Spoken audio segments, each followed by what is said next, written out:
This question was asked in an RBI Grade B interview that what is the SWOT analysis of the Indian economy. So we are going to see all the four parameters one by one in a brief manner.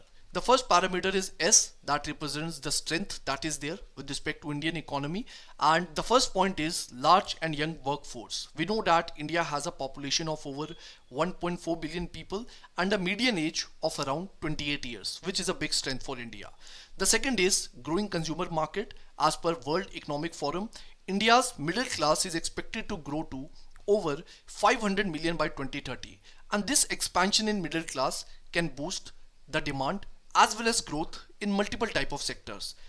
The second parameter is basically the W, which represents the weakness with respect to Indian economy, and the first weak area is basically the inequality and poverty.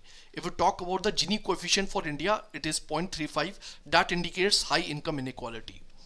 The next point, over reliance on agriculture sector. We know that it is a seasonal sector, very much vulnerable to the climate change, but as a part of Indian economy, around 50% of India's workforce is still employed in agriculture sector only. And despite that, it contributes only around 20% to the GDP, which is a big mismatch. The third point is high rate of unemployment that is there. As per International Labour Organization, the youth unemployment rate in India is around 23.3%, which is again a big challenge. Now let us talk about the different type of opportunities that India has. So the first opportunity can be this huge demographic dividend. As per United Nations, India's working age population is projected to be around 64% of the total population by 2030, which basically makes India realize the importance of its huge demographic dividend.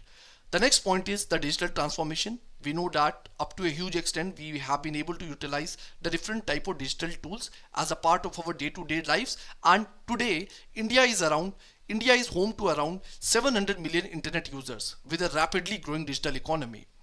The last parameter is basically the different type of threats that are there. The first type of threat is related to geopolitical risk. We know that we have tensions with China, we have tensions with Pakistan, and particularly along the LAC and LOC, which is again a big threat to India. The second type of threat is related to the environmental challenge. If we talk about data given by Global Climate Risk Index, it says that India is ranked as the seventh most vulnerable country to climate change impacts, which is again a big threat. So these were the important type of areas, the important type of parameters under the SWOT analysis with respect to Indian economy. I hope it was helpful for you. So thank you so much and all the best. And also apart from that, you can write your own version of SWOT analysis also as a part of the comment box. So good luck and keep preparing.